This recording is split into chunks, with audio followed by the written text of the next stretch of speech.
Well, color me surprised. At what? I mean, I had been prepared. So before you sign on, I do this thing where I like prepare, like, oh, what's my opening thing gonna be? What am I gonna? And for this one, I was just staring at myself, and I was like, I'm gonna need to do this. And he's just like, we need to get it out of the way right up front. My hair looks exceptional. I look exquisite. But then you come crashing in here, looking like Mila Kunis's hotter younger sister, and I'm like, well, now what do I do? How are you? How's your throat? Thank you so much for asking. No complaints. Haha. Um, I don't know. I feel better than I did. I was awoken from a sleep last night with the symptoms what I thought was strep throat. So I found the soonest doctor's appointment I could. The doctor I found is hot. I sent you his picture. Is he Uh-huh. hot to you? I gotta open it. I gotta Yeah. expand it. Continue. I'm listening. Um, then I also was like, oh, actually, maybe I should try and see my own doctor. So I made an appointment with my own primary doctor or GP. Wait, sorry. What kind of doctor is this guy? This guy was just the first available internal medicine, just a kind of Okay. dump truck Weird. Charlie, whoever's around. Okay, weird that you wouldn't first go to your own GP, Well, but I is your did try to GP go. not cute? No, well, I don't want to. My own. No, I mean, no, I don't find my own GP attractive. But also, I first That's tried to go. okay. That's an okay thing to say, Robert. Is You don't have it? to feel like you're violating something by saying that you aren't literally horny for your unnamed GP. I don't think no one's gonna have a problem with that. Go Okay. on. Okay. To me, it feels offensive not to be attracted to your doctor. But maybe in these new times, maybe it's not offensive anymore.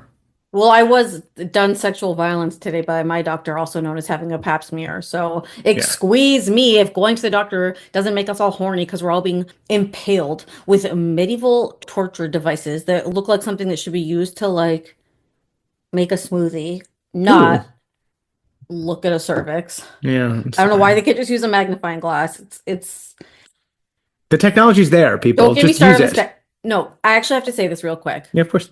It's one of these things that's so obvious that it's taken for granted and then it just never gets fucking said or addressed.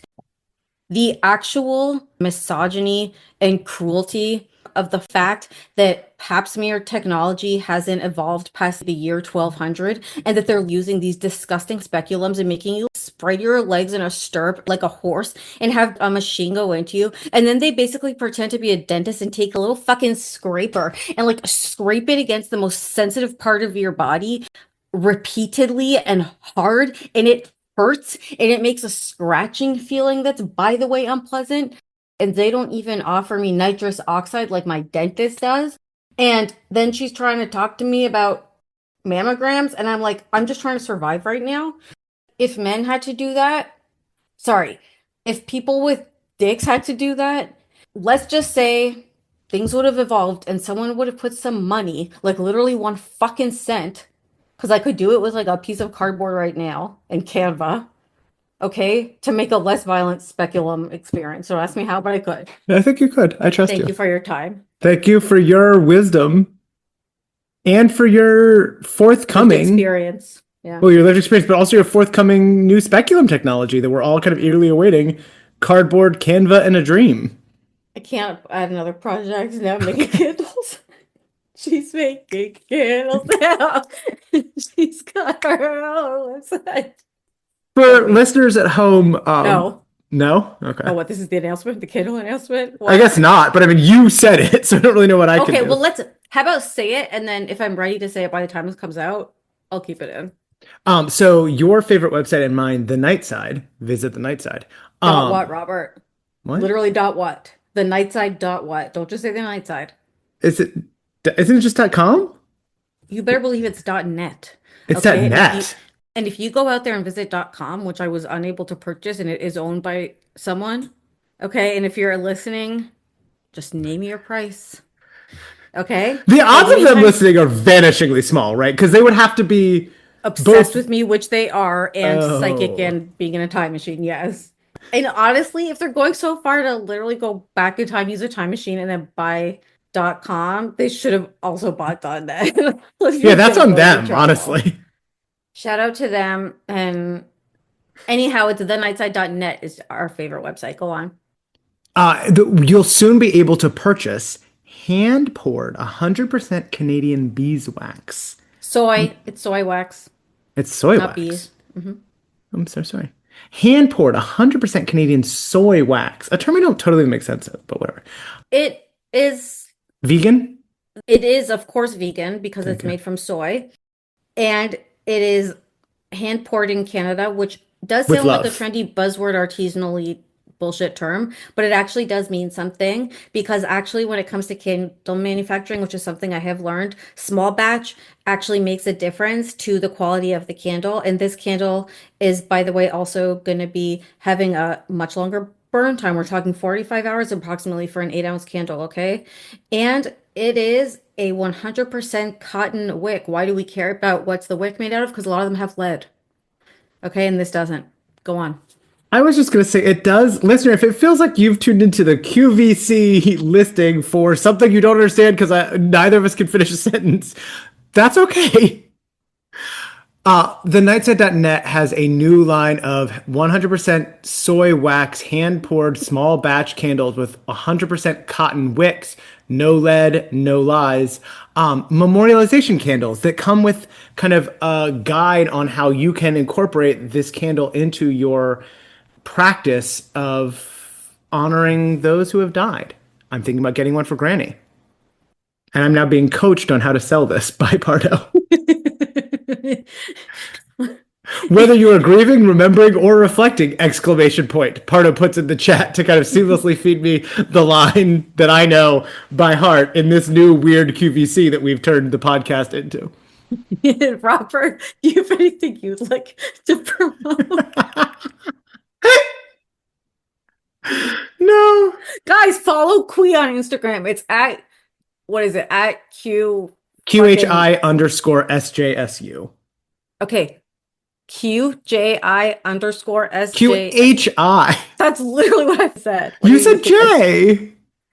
J. QHI_SJSU on Instagram. What is it?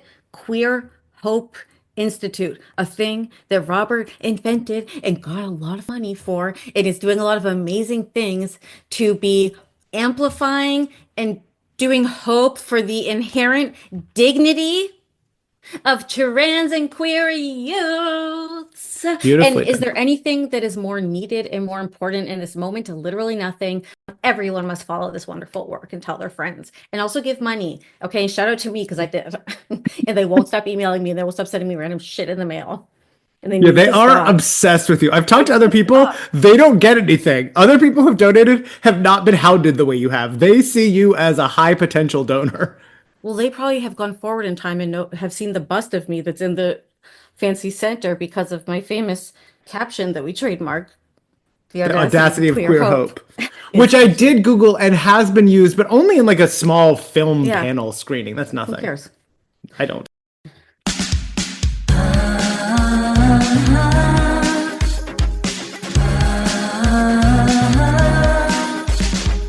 Look right into your podcast app. You'll see there's a discourse happening. Is this book a masterpiece or problematic? One's a lifelong diehard fan, the other's a first-time reader. Both are really smart and funny and attractive. Sweet Valley, Sweet Valley High. Talking trends and hierarchy. Sweet Valley, Sweet Valley High. Where madness focus on their bodies. Sweet Valley, Sweet Valley High. What do they mean by all American? Sweet Valley, Sweet Valley High. No sex, just titillation.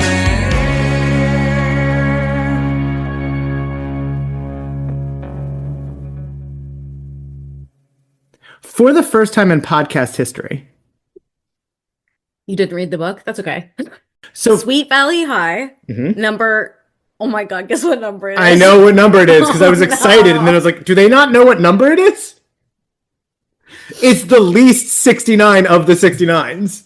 until you see the cover. Until you see the cover. And that's why I wanted you to hold off on it in the front tagline. I did. I've been very good. And it's called Friend Against Friend. Or as Robert would say, Friend Against Friend. I would say it that way. Um, for the first time, ever in the history of the podcast, Mm. I have a passage. It's not the first time ever, but okay. Have I had a passage before? Yeah. It was actually, I think it was actually 11, Too Good to Be True, which was the first time you did Two Cities, Tale of Two Cities, and I think that time you brought a passage, and I Makes think it was sense. Two Cities. God, But I love you the go back and cities. check. This is more of a Pardo style passage. Like this is an academic article. I read something for this. And am I gonna have a nice reaction, or am I gonna have the reaction you had when I brought my passage last time from Against Love of Polemic, and you were like, that one's boring. Oh, it was so boring. I had purposefully forgotten that, and now you brought it screaming back to me. So, All right, let's hear it. individual interactions within groups as well as between groups are influenced by the developmental stage of one's racial identity.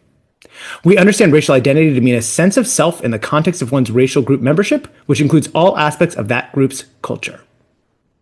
We understand this perceived racial group membership as is developmental, in that, as with other developmental processes, one's racial identity changes over time to become more congruent with one's range of experiences, personal beliefs, and other dimensions of self-identity. You don't seem blown away, and that seems appropriate. Okay. It's not blown awayable. Am I taking a guess at or a gander to the what this paper is? I'm very open to the gandering and guessing. Was it Robert? You mean me? Yeah.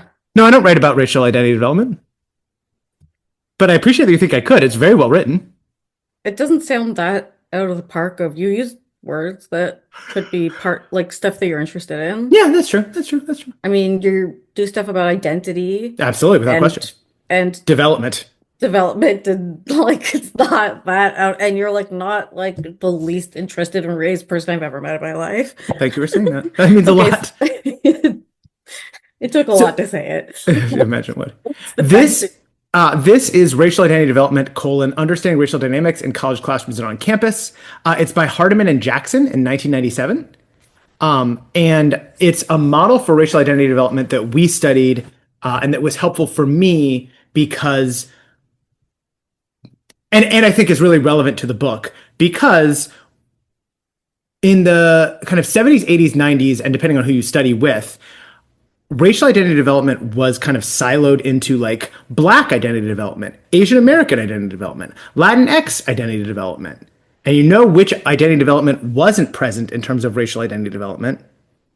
Was it white? Was it the one who's always being made erased? Exactly.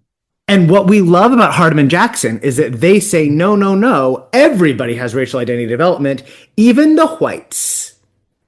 Honestly, probably especially, no offense. Some taken. But I chose this passage because I think that this book does a really, really skillful job of illustrating racial identity development among both our Black characters and our white characters. God forbid we have a character who is neither Black nor white. Hey, that's not fair. We've had a few characters who are neither Black nor white. Just not in this one. Actually, Jade Wu says a sentence or two in this one. Does she? Yeah. Oh, yeah. She talks about things she would suggest to change the school or something, right? And so does freaking Manuel. Gives a whole speech about colonialism. Wait, it's like wild. Yes. I have it highlighted then because I do remember. Okay, so then we've got a lot of racial identity development happening in this text, and I think that's cool. Wow. And I think it does a good job. If I were you, I would say I should call you in, doing the thing that you're supposedly diagnosing, being the sort of only selectively remembering the white and Black, and then sort of ascribing it as a feature of the text and a erasure of the text. But actually, you were the one doing the erasing because, like, you actually can't even see anyone that isn't Black or white because it's actually you're so binary because your prefrontal freaking cortex is actually being a lizard and you're actually doing your lizard brain. I love my lizard brain. I love my lizard brain. Oh God, I have so many feelings about this book. Okay, yeah. So that was just where I wanted to start us, but that's not where we have to end. And I'd love to hear some of your feelings about the book. This was the book that I have been saying is so upsetting. Okay, like the one that is like, what the fuck? Yeah, I mean, I had a visceral reaction. Yes. Every book that has dealt with any aspect of racism, bigotry, or issue shit, a lot of the times we are saying that the There's a lot of it's the 80s white perspective, fucked up problematic stuff, and often coexists with we have often also remarked on some of the insightfulness and the things being really nuanced and effective depictions of dynamics and stuff that like just well done, whatever. Mhm. But like in this one, for me, like the bad parts is so bad that it's just makes me hate it. Hmm. Like I feel angry at this book. On the one hand, it has some nuance and stuff I didn't expect. Yeah. And maybe I should just be clear of what I'm talking about at this point. I don't love it when you're clear. I appreciate more of this kind of veiled innuendo so that our listeners are like, maybe I'll skip this one. But I skipped the last four. Whatever. All right. So essentially what's oh God, literally where do we start? You know what? Should we start with 6-word review? Do you Sure. have one? Mm-hmm. Okay. I wonder if they're the same. I have a feeling they're the same. They're definitely not the same because mine is the title of a separate book that I Googled. Oh, I didn't Google a book. Wait, what is yours? You're always Googling a book. I like to Google a book. I'm not telling you what mine is. Go. Mine is Two-Faced Racism. Whites in the Backstage and Front Stage. Oh my God, is that yours? You were laughing. Are you laughing because we had the same one? No, I didn't go academic with this. No. Um, What was yours? I can't believe you thought we'd have the same one. That's such a compliment to me. yeah, a huge compliment to you. Mine is just the call is coming from inside the house. What I mean by this is, or do you want to explain what you mean by two-faced racism? Yeah, so Joe Fagan came up with this idea of kind And of of course, we all know who that is. he's a professor of something. Maybe sociology. I don't know. What are people professors of? If they're calling something two-faced racism, it's probably sociology. Because like in anthro department, That wouldn't fly. you need a little more rigor. Yeah, Just calling something two-faced. It needs even like if a little there's more colon context. after it. Even if there's a colon after it, colon's doing too much work. You know what I mean? Yeah, that colon is really. That's what my bussy said last night. Oh, I were don't you know what that okay? means. Are you No. okay? No, I told you I have pap smear today. Wait, but they I'm didn't go. on day 2 of the heaviest fucking flow period. Okay, my periods have gotten so heavy, Robert. I learned about a new level of tampon heaviness and I even educated my doctor about it. Okay, I told my doctor, she's like, what? So I'm like, my tampon, I go, my periods have changed. Like, I think I'm perimenopausal. I go, I feel like they're getting shorter and heavier. She's like, okay, so what? Like, how fast do you go through like a super, you know? And I'm like, girl, I'm not using super. I go, I'm not even using super plus. I Are you go, using bitch, Mega? I'm using ultra. Oh yeah. Ultra. She goes, what? Don't say, oh yeah. People think they know, they don't know. Sip told me about ultra this year. It is the biggest tampon, and it's like bigger even than super plus. And like women don't know, and that's also sexist. That my actual doctor who gives me vagina exams doesn't know about what kind of tampons exist. Like that is misogyny, and like that is pink tax. Okay, that's pink tax, and we don't like pink taxes. And those are taxes about things in your vagina because they're pink if you're certain colors. Maybe. I don't know what all colors all vaginas are. Hashtag not all vaginas. Robert's making a disgusting gesture right now that will get them canceled. Oh, it's a good Not. thing I'm not going to show the video clip because Robert would be canceled for that gesture. It's obscene, Robert, and you're telling me I'm being obscene sometimes. Please stop doing that. Please stop. No, you need to stop. You're actually, this is like, stop, please. It's rude. Can you please clarify Put your shirt back on, Robert. Sit down. Do your pants up.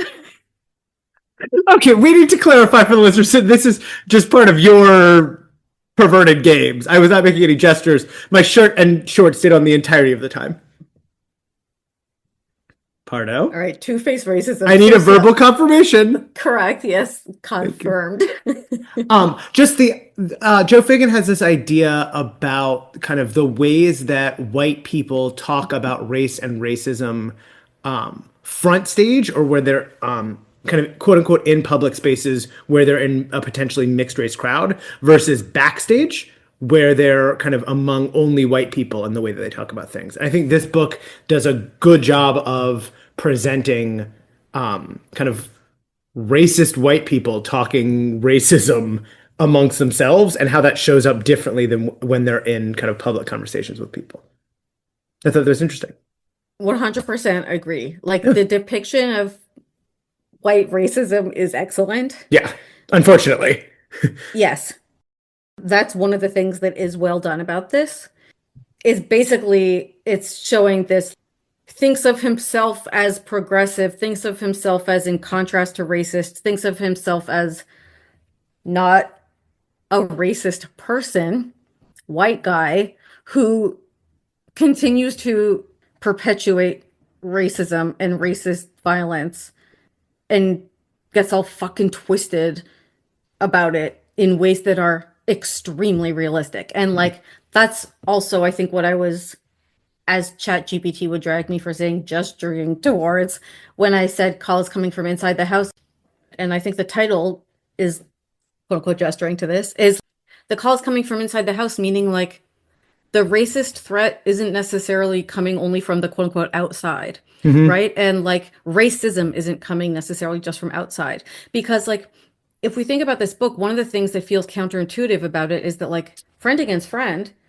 Oh, but like this book is about like Charlie Cashman, the big bad racist who smashes things and puts trash in lockers and physically aggresses the famous racist, is like attacking this black guy, Andy. And Neil, who's white, and Andy are like best friends or have become very close. For a good chunk of the book, I don't know, maybe half the book, or it's like the racist attacks are coming from Charlie. And it seems pretty clear. Neil is pretty straightforwardly appalled by it. He starts noticing in his father racism, etc. And you would think that that's the dynamic of the book is like Andy and whoever supports him against the like racist attacks. But that's not what the book is saying it's about. It's saying it's about friend against friend. And what the book is about is like showing how Neil's actually the way he experiences this whole thing ends up basically making him so defensive that he just ends up getting it really twisted and becoming hostile towards his friend. And he is sort of reckoning in that with himself and ends up perpetuating like a horrific violent act that is so upsetting. And I trigger warning for this book. Yeah, definitely. Because the violence, the racial violence is so extreme. It's so extreme. It's so extreme. Like, I don't think we've seen this level of violence among our friends to each other. Do you know what I'm saying? Like, we've only seen someone get beat unconscious when it's like a serial killer with a bat in a parking lot. And I'm not saying that's okay. But we endorse that as a podcast. Basically, what happens is it gets to the end, and the big bad racist Charlie is beating the shit out of his friend Andy. And him and Andy have been having some tension. And Andy's already fucking on the ground, curled up, unconscious. The flip side to the nuance of showing how the racism exists also in the well-intentioned person, or whatever the fuck. The flip side of it, and the thing that is disgusting also about this book, and that fills me with rage, is we do not get 1 second or 1 thought of Andy's perspective. Andy, the black person who is harassed and done violence on and attacked, the entire book is his white friend Neil's experience of it. And I'm not saying that that is not a valid thing to write about, and it's, as we have said, I think it's extremely well done how they show his perspective, but it's actually insane. It's basically a slap in the face to any black person who tries to pick up this book. It's like, oh, okay, you're going to talk about racism, then you pick up this book and it's like Andy gets the shit beat out of him, and like he walked away with a frown. He looked like he was trying to not be upset. And then we get an hour and a half of Neil's thoughts on the bus home from just witnessing this. What happens to Andy when he gets home? Does he see his parents? Do they pick him up from the hospital? When you're going to show such a violent act that is honestly like felt so graphic and felt it just so violent, that if you're going to do that, you have to have some sensitivity.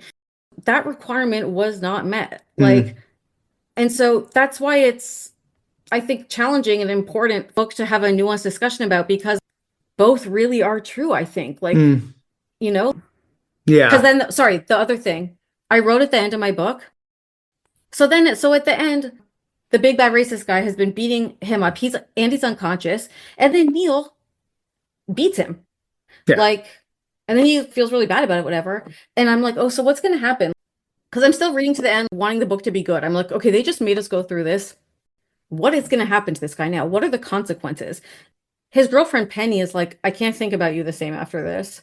And I'm like, oh, so she's breaking up with him? But then at the end, she's like, oh, well, I can't cut him out of my life. And it's like, Elizabeth was glad to hear it. She really didn't want them to break up. And she literally says to Neil, like, well, when he tells her what he did, she's like, well, and on the one hand, she shows so much nuance because she says something like, well, some part of you did want to do it when he says, like, I didn't mean to or something.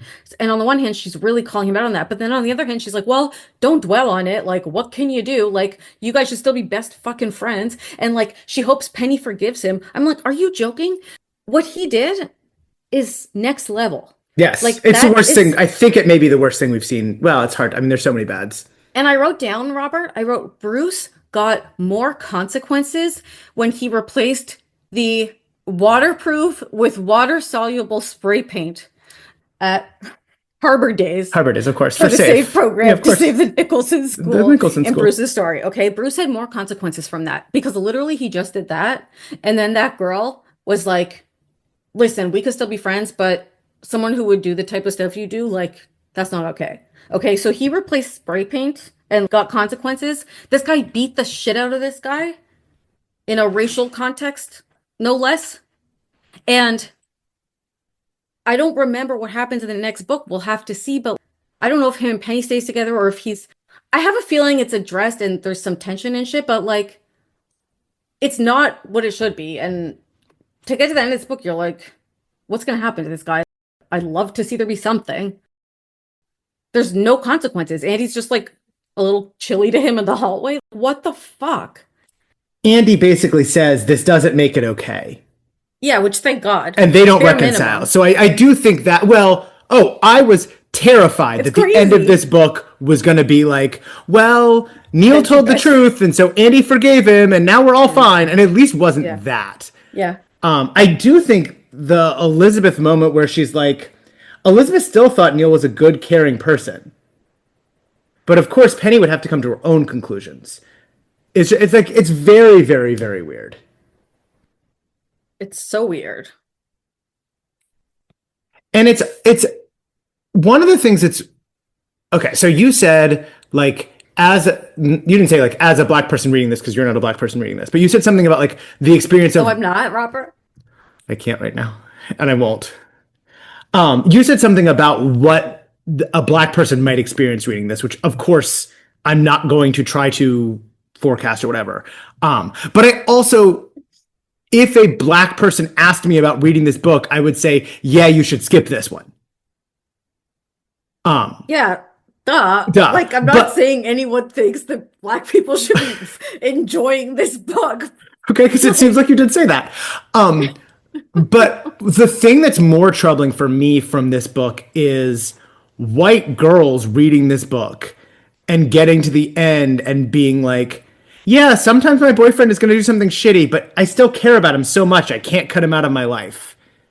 And that's the part that's scary for me, is the idea Crazy. that the message is like, because the actual, I think, probably intended audience and the most likely audience for this book is young white girls who are going to date really shitty white guys. And this book kind of says like, yeah, they're going to do some shitty stuff, so be prepared for it. But don't cut them out of your life because you care about them too much. It's also like Andy, we just met very recently. Neil, we've met many times, but he is not central to us. They easily could have made an example of Neil and like really given him some consequences, and we would not miss him, especially after this behavior. So it is a little frustrating that there isn't more meat there.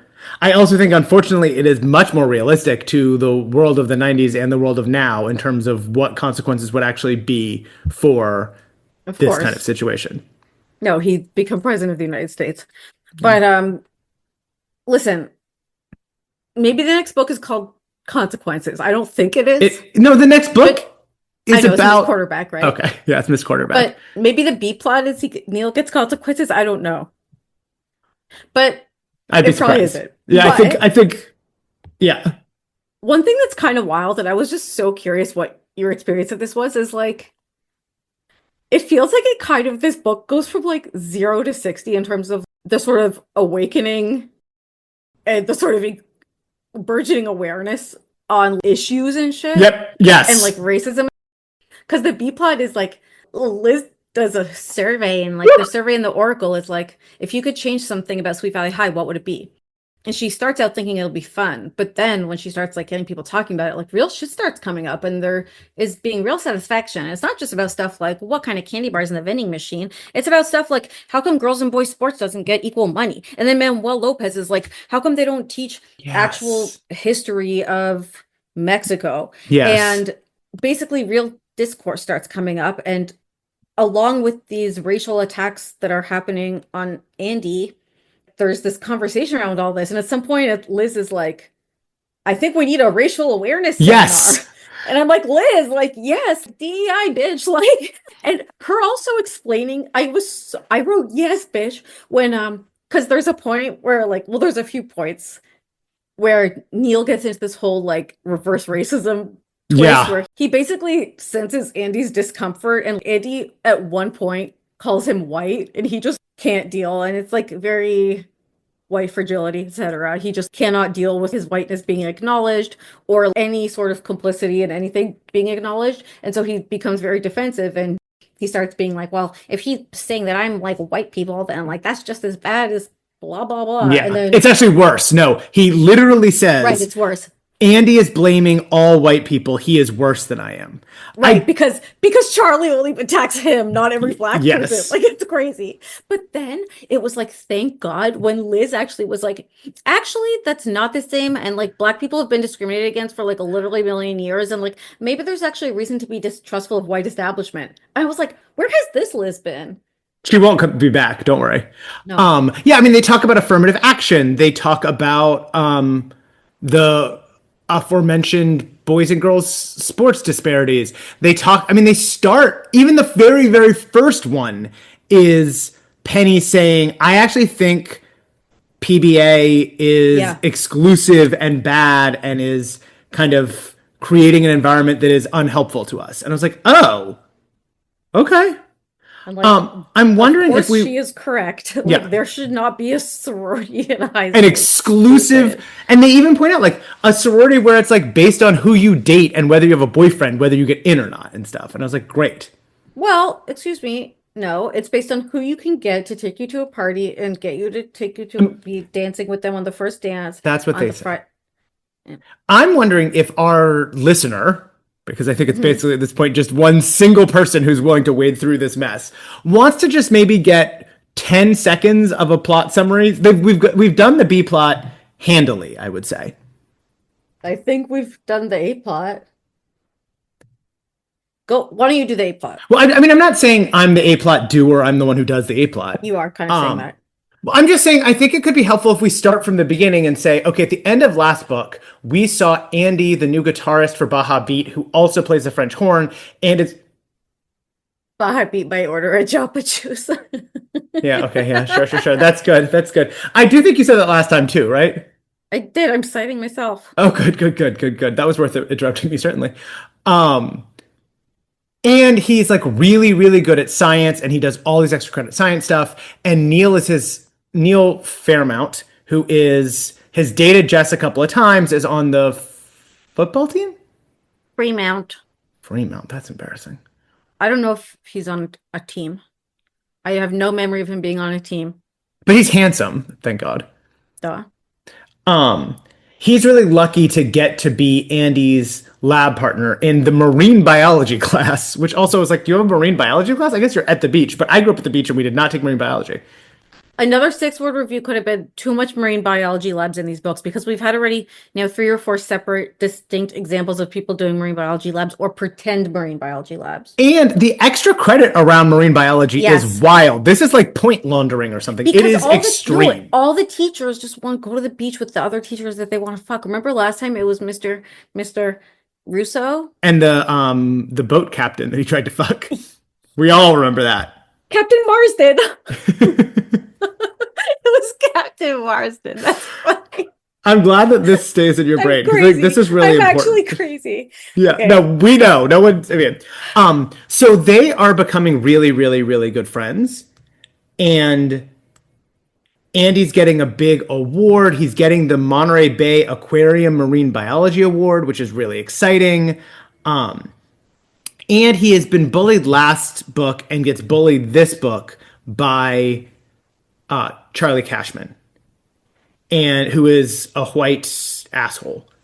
And Pardo and I to some extent, but Pardo is more guilty than I am, but we're both guilty. We like talk about violence a lot.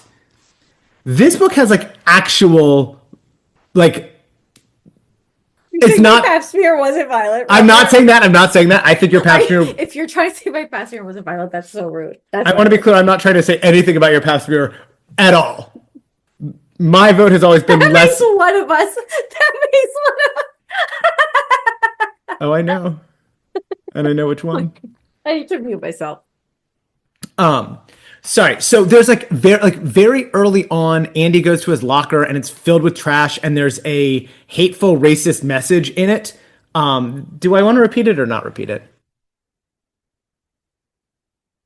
Pardo wants me to repeat it. She loves it. I mean, if they've gotten this far, I don't think that's gonna be the thing that like is gonna make someone like feel Unsafe. the violence on. I mean, yeah, it's like the very classic white racist trope of go back to Africa is in his locker. And Pardo's laughing and she's laughing. It is so classic.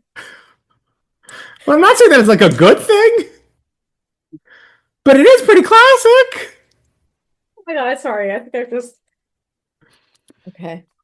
So Yeah. Andy says to Neil, I don't want to do anything about this. Neil's like, you need to go talk to Chrome Dome, the principal. You need to go talk to Mr. Collins, talk to someone. And Andy's like, no, I don't want to. I'm not doing this. The kind of simmering racism continues. Charlie Cashman's just like always there, always being a dick. But Neil is suddenly awakened to the idea of racism. And at home, he notices that his dad, who is really good friends with Charlie Cashman's dad, and they work together, is also espousing racist ideology, anti-black racist ideology. At work, they both have a new black manager, and they make several racist comments about him only getting the job because of affirmative action, another classic anti-black racist trope. Even though we know, of course, that affirmative action actually benefits, say it with me, say it with me, The Pardo. ones who are usually being unmarked, the ones whose race is being called usually not even a race, but Right. it is, and it's the absence of even, and it's the whites. And which whites in particular are helped by affirmative action most? White women. Say it with me. Males? White Oh, women. It's white women. Damn it. I Damn hate it. it when white women get something. And I'm not saying white women shouldn't get anything, but I think the way that we as a society talk about affirmative action is bananas. Regardless, so there's all this racist stuff kind of simmering, and Andy basically distances himself from Neil and says one thing about how he doesn't expect anyone white to understand or be able to help him effectively. And Neil spirals and decides that that means that Andy is worse than he is and is super racist and has all of these kind of hard thoughts. Meanwhile, Penny and Neil are on a date. They see Andy's car. They see Charlie drag someone out of Andy's car. It is Andy. Charlie and his friends are standing around punching Andy until, as Pardo said previously, he is like on the ground in the fetal position.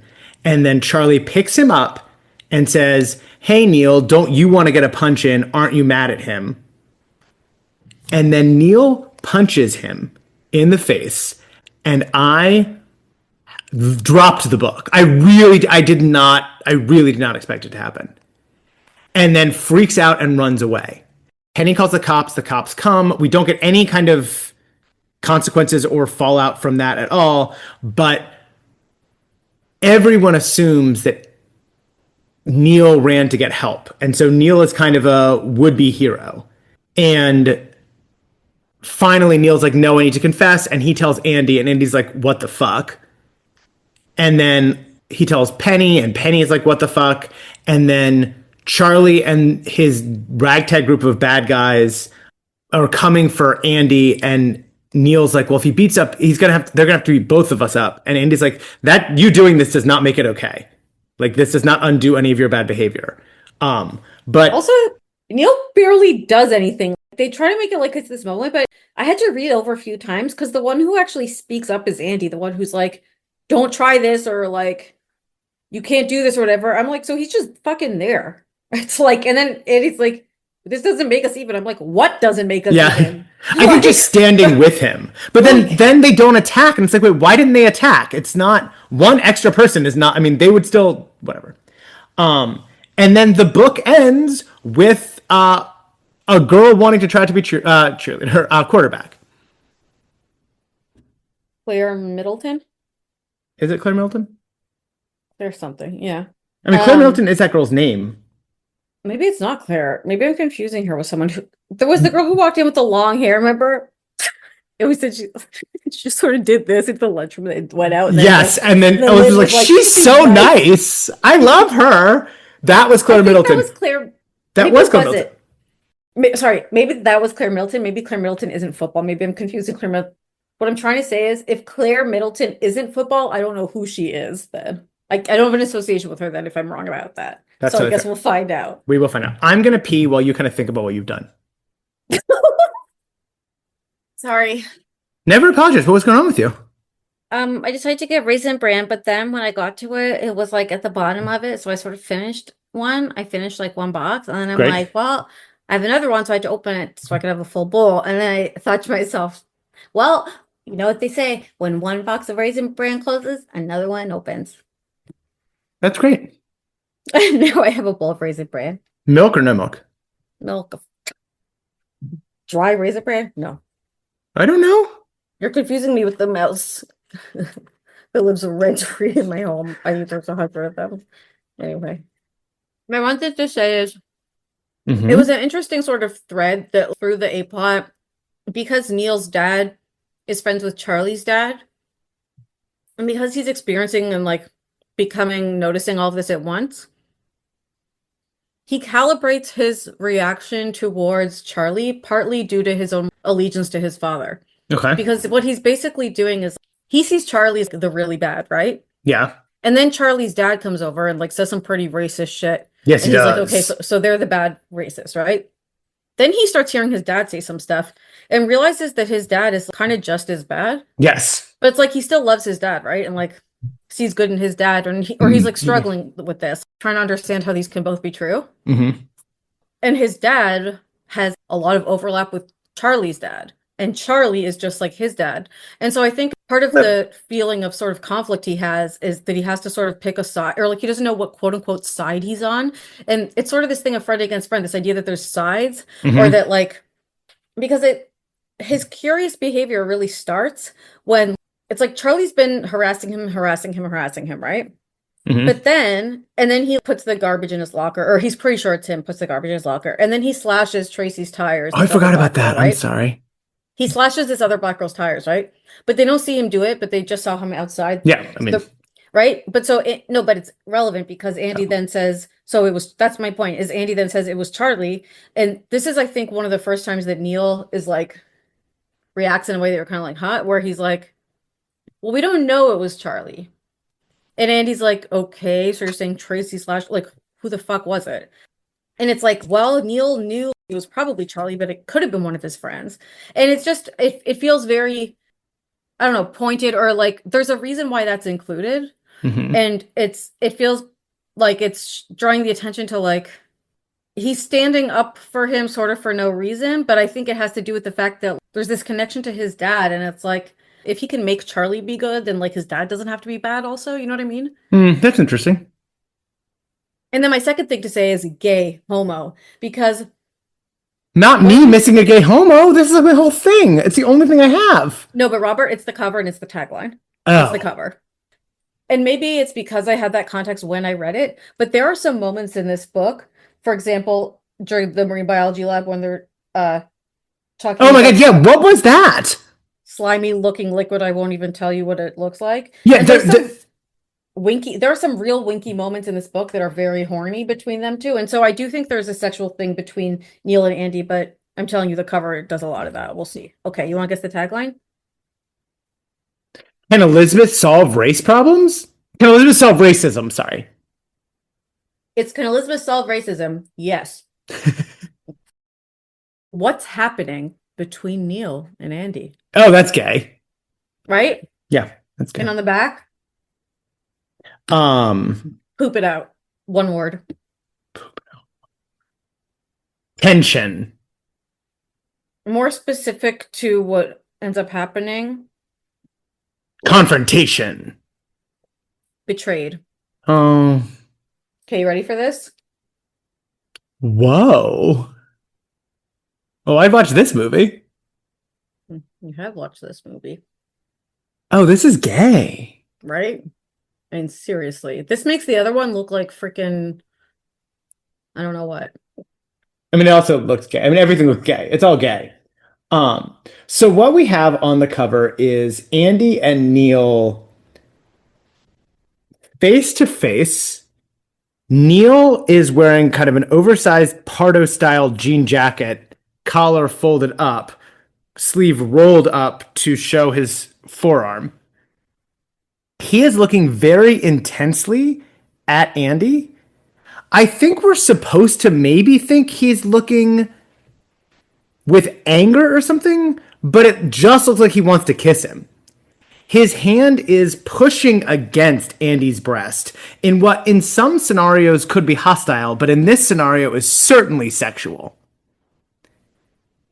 Andy they're looking directly into each other's eyes, which, as we know, and as listeners and subscribers to Sweet Valley Hive know from our detailed cover analysis, very rarely are both characters looking at each other. Normally, one character is looking and the other character is looking at us or looking in the distance or what have you. They are looking into each other's eyes.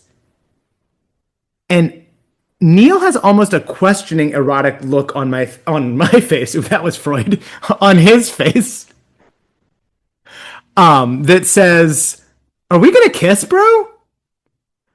And Andy looks a little sad and scared, and has his arm kind of his hand maybe pushing Neil's hand away, or maybe clutching it closer. But he's looking at Neil like sad and, "Will you please kiss me to make it better?" I almost see it as like the moment where, not saying that this is a literal moment in the book, but just emotionally or whatever, that like they were about to kiss and like they both were going in thinking they're about to kiss. And now it's almost Neil looking at him being like perceiving his rejection. Neil being like, what? Reacting to the rejection of like, what? I thought we were going to kiss. Oh, Like, that's like, where the anger is. Why are you pausing? Why are you making us pause? Yeah. Don't you know what number book this is? Exactly. That's why I said it will be relevant. Because like there are really horny moments in the book, but there was also a line that stood out to me where it was like when Andy is being aloof with Neil and creating some distance, whatever. It's like Neil was upset because he was upset about a lot of things, but it was the rejection of his friendship. There's something going on here. Do you want to name that something? Horniness. I agree. And Jim? "I'm so hungry, I think I might pass out," Jessica Wakefield said in a dismal voice. It was Friday afternoon and she had just gotten out of her last class. She leaned against a locker and closed her eyes. Elizabeth, her identical twin sister, was not overly concerned. Jessica made an average of 6 melodramatic statements every day. "Didn't you eat lunch?" Elizabeth asked as she took the book she needed for the weekend out of her locker. Jessica opened one eye. "You know perfectly well I'm on a diet, Liz. I can hardly get into my cheerleading uniform." Nothing could be further from the truth, Elizabeth reflected. Like Elizabeth, Jessica had a perfect size 6 figure. Add to that sun-streaked blonde hair, eyes the blue-green of the Pacific Ocean, a lovely heart-shaped face, and the Wakefield twins ended up as 2 of the prettiest girls at Sweet Valley High. In every way, they looked absolutely identical, right down to the dimples in their left cheeks. And then we go straight into the boilerplate stuff. If I had to say something about it, and I do, I would say that like it's an example of just doing melodrama, Uh-huh. and it may serve a contrast to the rest of the book, which is about like Andy always has to downplay everything. Andy feels that he basically, I mean, we'll never know how he feels because they'll never tell us a thought or feeling he ever has. But we may imagine that he feels like he basically has to like not react to stuff and like never show anger or whatever. Right. And basically just try to ignore it. And like everyone else is getting all righteous or whatever. Jessica sort of has the privilege of being able to be melodramatic in a sense, you know Yes, what I I mean? think that I To, do. like, That's exactly. exaggerate her suffering and whatever, perform her suffering, etc. Okay. I mean, just gay moment, a few pages in, like even Mhm. them just being like, Liz being like, lucky Neil. She's like, Neil is Andy Jenkins' lab partner, raising her eyebrows, lucky Neil. And then they're like, well, because Andy's the best scientist ever. But like, the raising eyebrow of it, and like him Mhm. being like, Andy and I are going for extra credit. And then Elizabeth's like, I'm not surprised they're friends, she says with a teasing grin. Neil obviously has very good taste and judgment. After all, he's going out with you, right? So that's Liz to Penny, his girlfriend. So that's Liz literally drawing a Lesbo. parallel between his romantic interest in Penny and his judgment and taste on liking Andy. Well, and Liz is able to backdoor kind of lesbianic, and you know Liz loved the back door. No comment. Oh, you have a Just comment. stop. You need to stop. Okay, but I don't want to stop. We don't need to go through the like marine biology lab, or we do. I mean, I said it already, but it's crazy. Yeah, it's crazy. We don't use that word that way, of course. What is this stuff, anyways? Neil joked. He held up a bottle of slimy looking liquid. I don't even want to say what this looks like. After a moment, Andy goes, "It looks like the stuff inside your head." His brown eyes have a devilish twinkle in them. Neil holds the bottle over his head and says, "Oh, yeah, Jenkins? Are you sure you don't want to change your mind?" They're like kind of flirty, and Andy's like, "Oh, what I meant was it's a control bottle of brine water from the marina." And Neil's like, "That's what I thought you meant." But like, it's salty, Yep. slimy water. And then Andy says it's what's in your head. How would it get there? Which head? Oh, which head, or if it's the top head, from oral sex. It works either way. Yeah, that's the brilliance of this book. Yeah. Plus, they're emphasizing again Andy's muscular frame, his handsome face, and it's all kind of coming from, you know, Neil's perspective. Because then we start getting Neil's perspective on their friendship. So if you see this as being also from Neil's perspective, you know, it's sexy. It's very, what do you mean sexy? It's very erotic. And like for Neil to say, I don't even want to say what this looks like, there's literally no other alternative reading than you know Puke. what. Puke. Puke. But it's not like puke is like a taboo word or something. I guess it's gross, but it's not like for a teenage person, it's not like puke is so taboo. Maybe it is. Okay, fine. Oh, I think it's cum. I know Okay. you do. I know you do. Oh, you know? What do you think it is? Smoothie? No. Have you made more bananas? No, because my bananas aren't cheetah-eyed. Oh my God, still? I mean, it takes a long time.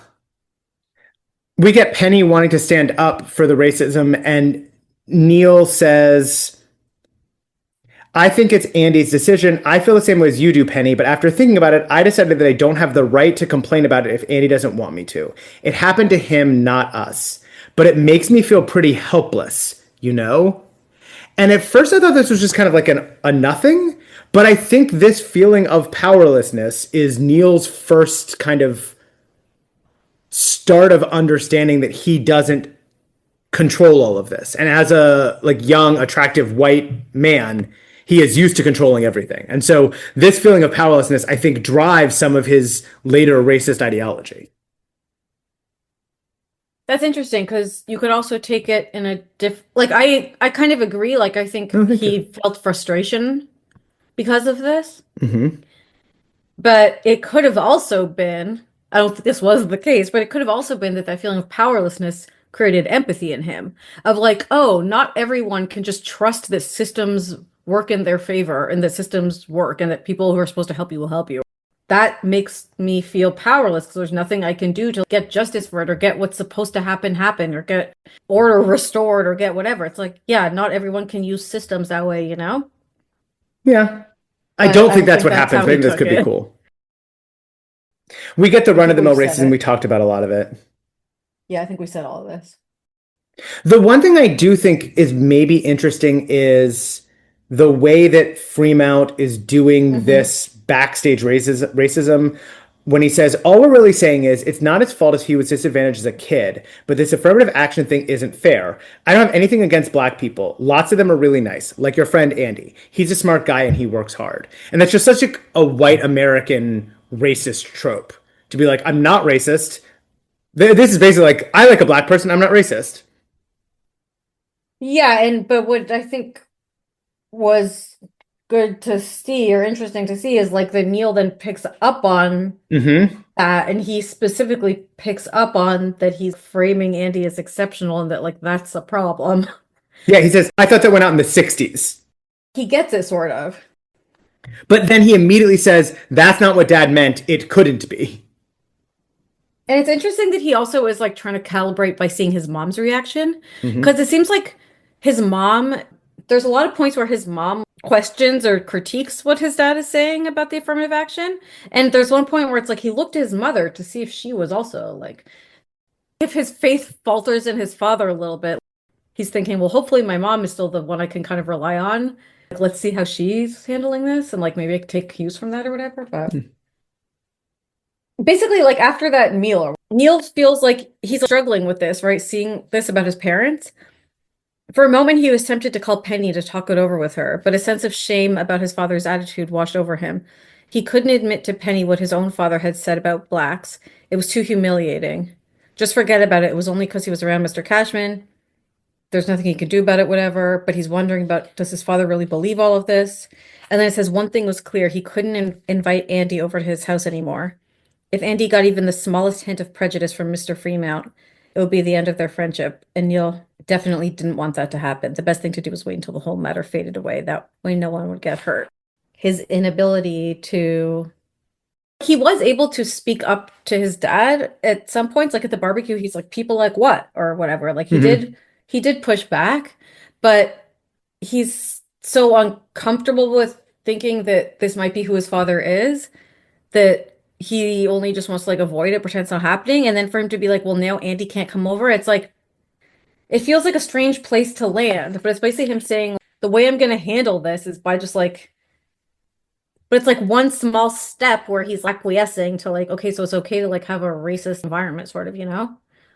You know what I'm Not saying? only the solution is separate them and actually Yeah. isolate Andy rather than confronting his dad at all. And I think Yeah. that's what you're kind of homing in on is this idea that Yeah. like so much of what's insidious about the way that anti-black white racism functions in our society is that people who are still kind of early in their understandings of their own racial identity aren't equipped with the knowledge to actually intervene. And so they try this kind of separationist tactic that doesn't benefit anyone and actually fucks Or are over. equipped, or are equipped and just don't have the courage to say something that makes an environment uncomfortable. You have to tolerate discomfort. You might know that that's the right thing to do and just not care to do it. Adorable abalones, adorable abalones, adorable abalones, adorable abalones, adorable abalones, adorable abalones, adorable abalones, adorable abalones. It's not hard. Tracy, Penny, Andy, and Neil are sitting around talking about marine biology. That should have been your sincere. It was going to be, and then I forgot, honestly. Um, and Tracy, Andy's girlfriend, is talking about how cute the Monterey Bay Aquarium is because they have a huge tank of sea otters and they're so adorable. Can confirm, Tracy. Can confirm. And then Andy says, "You think everything's adorable, even abalones." Well, they are kind of cute too, Tracy said. Adorable abalones. Penny took a swallow of her soda. I bet you can't say that 10 times fast. And they both tried, but they got hopelessly tongue tied, even though it's very easy to say. And the whole group burst into laughter.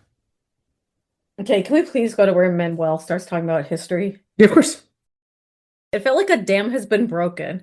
Mm, Because just like like, your pussy. Thank you. Or my actual front pussy. Today, the doctor's office wanted to take out my ultra tampon so she could do a pap smear. Your And I had to pussy? run. I had to run from the bathroom to the doctor's office, being like, "I hope I don't bleed out my freaking pants or whatever." That's why she gave me the diaper to wear in between. Huh.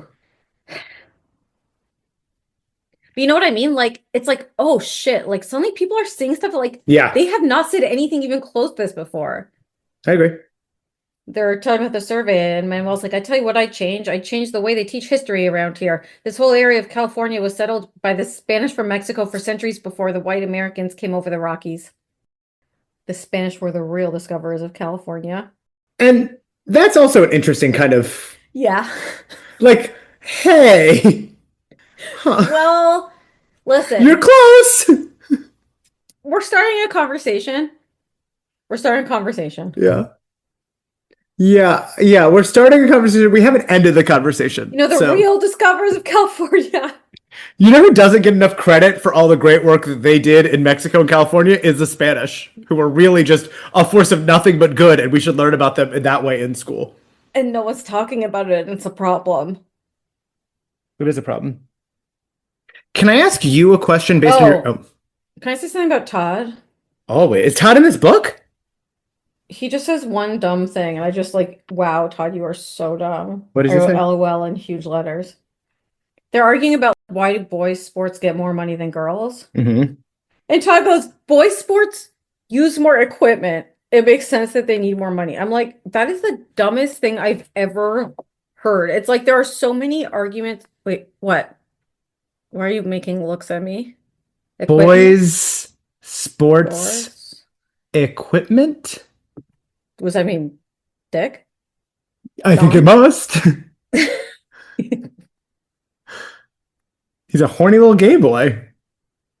I'm just like, listen, this argument about women's sports and men's sports and how much money, et cetera, is like a very big topic. And like, there are so many arguments for why men's sports should get more budgets. Those arguments are bullshit. But there are much better cases you can make that actually make rational sense than saying that boys' sports needs more equipment, which is insane. Yes. You could say, like, boys' sports makes more money. I'm not saying you should say that. You better not. But if you're going to say something that sort of makes sense. Well, yeah, but that doesn't have anything to do with you know what. Yeah, Penis. freaking cock and ball torture. Okay, whatever too much. Todd did, Too much. Yeah, I'm going to have to ask you to stop. I had a question for you. Mhm. So after the date and the adorable abalones, we go out to the parking lot and we see Charlie Cashman with his friends. One of his friends is Jerry McAllister, who's better known as Crunch. Have we met him in a parking lot before? Didn't he drunk? Like... Is that the one who drunk drove and stuff? Is that Crunch? I think you're right. Yeah. He definitely has shown up before. I didn't remember exactly when, but I think you're right. But drunk drove with which one? Not the car that hit Liz and Todd. I think when Todd and Liz were headed for disaster. Okay. Yeah. Yeah. That sounds right. I'm Googling. I've got my Googling face on. Or could it even have been Charlie? No. Okay. I sort of confused them. This is why AI is so bad. In the Sweet Valley High series, the character Crunch most likely refers to the character Bruce Patman. He's known for his wealth, good looks, and often arrogant manipulative behavior, traits that can be perceived as crunch in the series context. How dare you? That's... wow. That is so deeply offensive. I'm just looking to see who Crunch is. Crunch is a senior, right? I don't know. Oh, Jerry Crunch McAllister. Yeah. Used to be starting tackle on the Sweet Valley High football team until a knee injury cut this short. Now hangs out at the Dairy Burger and the Shady Lady. First mentioned book 6. I think that is true. I think he is why they're headed for disaster. The way that Neil first deals with Charlie's racism is interesting. So Charlie's clearly being racist, says you only got that prize because you're black, like affirmative action, blah, blah, blah. And then Neil tells Charlie to shut up, then runs after Andy and says, hey, and then he says, don't let him get to you. Yeah. Look, this guy's father is a real jerk, I know, and besides he's having a bad time at work, maybe he's taking it out at home. That's where Charlie gets it from. And Andy very calmly responds, says, I don't want to cause any trouble, but I don't see why I have to be insulted just because his father's in a bad mood. Yeah. And it, this just feels really well observed, the way in which Neil is unable to actually say, wow, that was fucked up and was racism. And so instead it's like, don't get upset, don't have a bad emotion, which is a totally reasonable and rational response to what's happening. And here's an explanation for why it's happening. And he's still very clearly in the early stages of his racial identity development, according to Hardeman Jackson's model. Neil just does the classic white person thing, trying not to let it get to you. Think about how Martin Luther King Jr. would react to a situation like this. And then Andy's like, who do you think you are? Don't talk to me about Dr. King. And then a few pages later, we get Liz explaining to Neil why he's wrong. It's like, what bothered him was that Andy's reaction was so much like Charlie's. Andy insisted he didn't need help from any white people. That was the worst thing. It appeared that Andy saw the situation as white versus black, just like Charlie. And Neil wanted to be there for him, but he found Andy's attitude frustrating. And he tells us he doesn't want to report it. He says he can handle it on his own. He says he's not asking for any help from anyone white, period. And he's like, I mean, that's racism too, isn't it? Making generalizations about a race like that. No. And Liz, thank God, says, I don't know if that's exactly the same thing. It is true that white people have discriminated against blacks for hundreds of years. Maybe Andy has a good reason to feel angry and suspicious about the white establishment. I do think it's hilarious because we've never heard Liz say anything like racially aware, and then she uses the phrase the white establishment. I was like, Liz, what do you think that means? It's wild. Even the word discrimination we've barely heard. Like, I think we've heard the word prejudice, racism. Have we heard the word racism yet? I can't speak to that. Bigot or just bigotry. I don't know. But like they're really putting in some verbiage in this book, you know? Elizabeth also gets her own kind of awareness training. Now that she's done the Oracle survey, she's like, she had to admit, she had never really seen any real problems at school before, but now she was seeing them everywhere. Yeah, she's becoming aware of her privilege a little bit. Oh, yeah. Didn't it ever occur to you that if we're fortunate, that means we have a responsibility to make sure other people get treated fairly? And I was like, huh. When Neil's father comes home and he's talking about this black employee, Willis or whoever, that him and Mr. Cashman are always like dogging on, and Neil like criticizes him or challenges him on it, his dad's like, oh, so you're on Willis's side. And I think that's reinforcing this ideology or this thing that's like making him feel like to be on Andy's side and to be fully calling out racism for what it is and saying that it's unequivocally wrong. His dad's basically telling him, like, that's a betrayal to me. And then Charlie shows up at Neil's house and is like, let's go for a ride. It's very strange. But what's interesting is that Neil not only gets in the car, but has all sorts of sympathy. He notices that Charlie looks tired and he's like, oh, things must be really bad at your house. Like, maybe I'll go with you. And he just keeps like extending all of this empathy and concern. And I think the book is doing a really good job of showing how easy it is for white boys to empathize with other white boys rather than taking on the perspectives of people who are different from them. Mm-hmm. Like he extends so much more sympathy and grace to the racist aggressor than he does to Andy, who is the victim of the racist aggression. All right. Chapter 8, Mrs. Jacoby's prejudice activity in the classroom. Oh my gosh, I'd completely forgotten about the blue eye, brown eye experiment, quote unquote experiment. The wave. The wave. Have we talked about that on the pod before? I feel like we've talked about it off the pod. But there is a legit whole, I already did talk about this on the pod, the Wave Sweet Valley Twins book called It Can't Happen Here, where it's the whole book. Yes. This is just one little few pages. Very few pages. Whatever. Mrs. Jacoby makes the light-eyed people go in a corner and tells the dark-eyed people that they can basically like be abusive to them. Mm-hmm. And they love it. And Jessica's like, but this isn't fair. I am only having light eyes. Why must I be getting poor treatment? This is not fair. And teacher's like, aha, you have gleaned the important lesson. And then she's like, and how did the brown eyes people feel? And Winston's like, well, I didn't want to be mean, but it was like kind of easy. And that was kind of scary. And I loved that moment, even though this is whatever. But like Winston saying that, I think is also reinforcing a little bit of the point of like well-intentioned people that think of themselves as good and kind, etc., are susceptible to power and privilege and abusing that. And then it ends and it's like Jessica had never thought about this for once in her life and never gave a shit. But in the past half hour, it suddenly mattered. And now her biggest thing on her mind was discrimination and making sure it was never not going away. No, never Never not not going away. never not going away. I So don't know. I don't have time. We don't have the time to I'm make trying sense to of say is that. going away. Always going away. Going, be gone. Oh my God, help. Okay. Blah blah blah. I can't deal with the attack. It's too upsetting. And then I Penny do. says, Jessica does want to start a petition, which I think is nice. "Oh yeah, that's right." Just going to start a petition that just says like she's not asking for anything. It's No, not. There's no demands. It's basically just a letter. It should be called an open letter because that's what it is. Because a petition, you're wanting something to happen.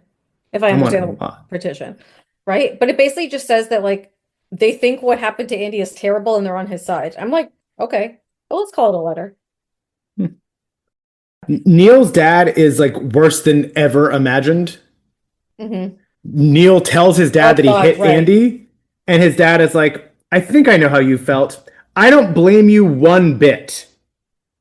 Hitting a man while he's down, that's not really fair and square, but I know your heart was in the right place. You probably felt a little worried about it, but I know Andy had it coming. So you were a little rough on him, but you can be sure of one thing. He's learned his lesson now. Whoa, second half starting.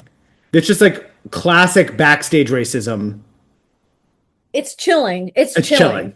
because it really takes it to another level. Previously, he heard his dad using negative stereotypes and basically treating black people unfairly. That is terrible. Right. And now it's to where he like is basically he's supportive of his physical violent attack and says Andy had it coming. That's chilling because Neil, at least after he did it, felt sick and knows it was a disgusting thing to do. And his dad, he really can't make any excuses or any justifications. He has to say, like, wow, my dad is this person. Yeah, I mean, this is what he thinks. That's, Chilling is the word I'd use.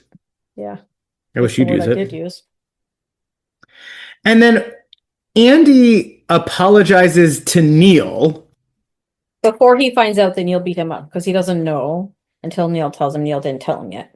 But I mean, Yeah. Andy is also in an early stage of development about his own racial identity because he says, According to Hager and Stalwart. exactly, listen, about the way I've been acting lately, I've been lying here thinking, and I realized that that jerk Charlie got me so confused. I was being as much of a racist as he was.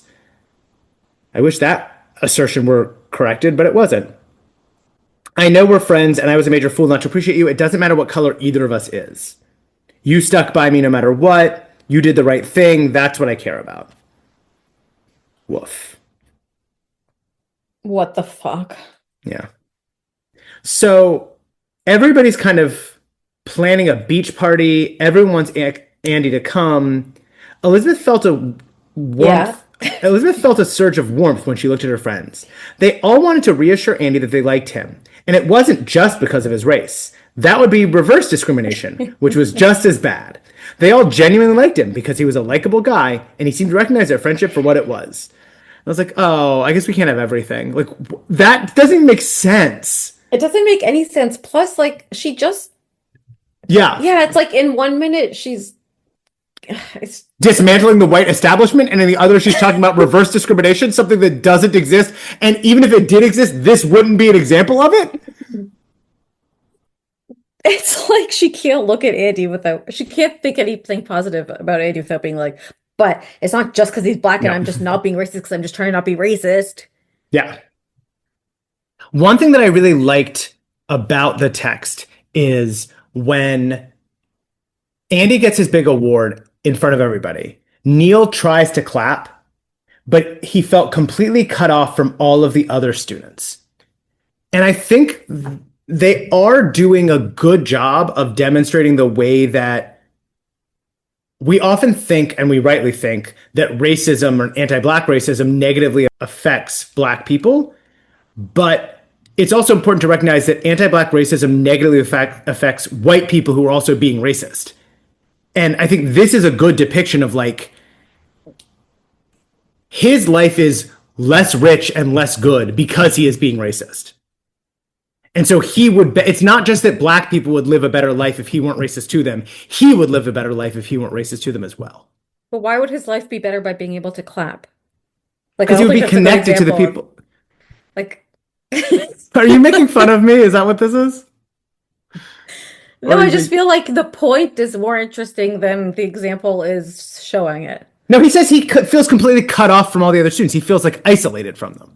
Yeah, It's not literally bringing his hands together, Rebecca. I understand. I understand. It seems like you don't, though. We'll never know. I guess I'll never know. We only have 5 minutes. God, I can't believe he says it. Oh, God, I can't believe this happens. I can't believe this book exists. Wait, you can't believe who says what? I can't believe that Neil says, I hit you too. I was so mad at you for thinking I was like Charlie that I was like him. I hit you. I mean, he should tell him. He should tell him, but even the way so first off, he shouldn't have hit him, duh. But the way he tells him is, I was so mad at you for thinking I was like Charlie that I was like him.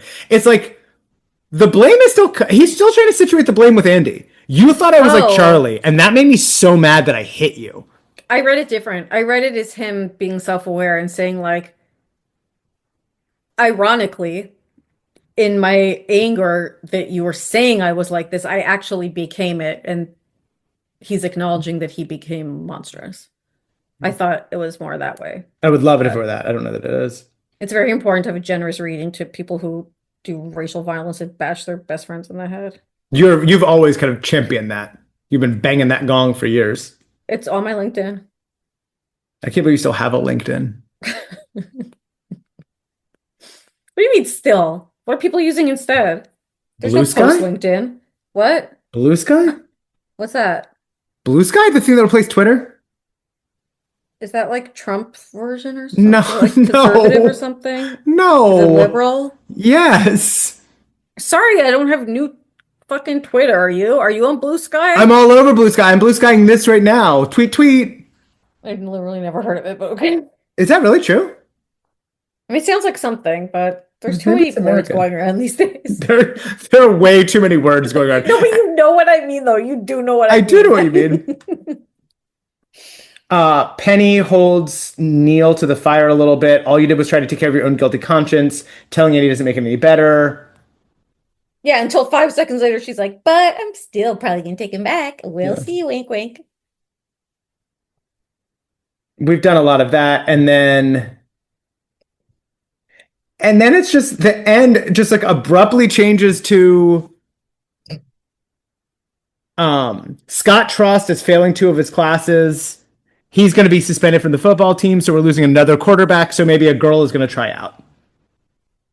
Which we would know because someone said in the survey, like, I could or be like how- quarterback. or something, right? Wasn't there something? Yeah, she's For like, some I'm reason- just as fast and stuff, but I can't try out. But maybe she will.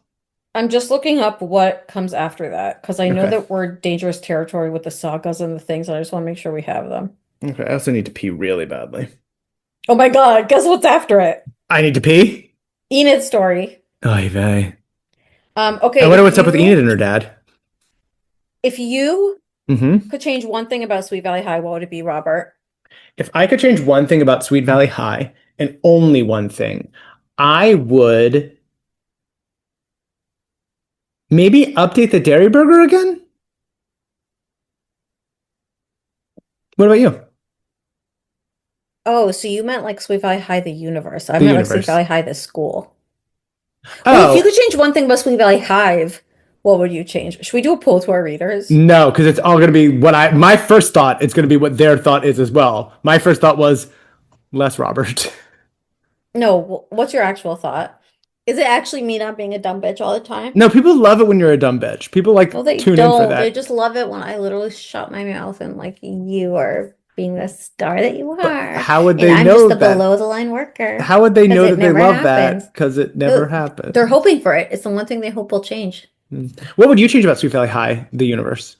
Well, there's definitely enough black people. Okay, More 'cause than now we got- enough. well, now we got the Gilberts and the Jenkinses, and they're dating each other. So, I would love to see some actual homos that actually say they're homos explicitly and use the word homo or gay. I'd love to see that. I'd love them to use the word homo. Yeah. Kenneth whispered to Liz, Liz, there's something you need to know. I'm a homo. A homo! Liz screamed out in the middle of homeroom, which forevermore she would call homo room. Okay, if you are a homo, which you probably might be, Yeah, I hope you are. I pray you are. It's the best thing one can be. then maybe you have a homo friends group chat or something. You should Oh, tell that'd be them about our nice. podcast. That'd be nice. And you should also rate and review and subscribe. Okay, that sounds great. And if you are dating a guy who seems like maybe he's doing racist violence against people, break up with him, and with your new spare time, listen to back episodes of our podcast, like, subscribe, 5 stars, review. And maybe with your new non-racist violent doing boyfriend, you could listen together. Those are really nice things for not racist doing violent boyfriends, girlfriends, and boyfriends, and girlfriends, and they friends and partners to do together. That is a really nice thing for they friends to do together. Thanks for listening to Sweet Valley Hive, hosted by Robert Marks and Rebecca Pardo. For more, check out our Instagram at Sweet Valley Hive. Theme song by Yessie and artwork by Elliot Carroll.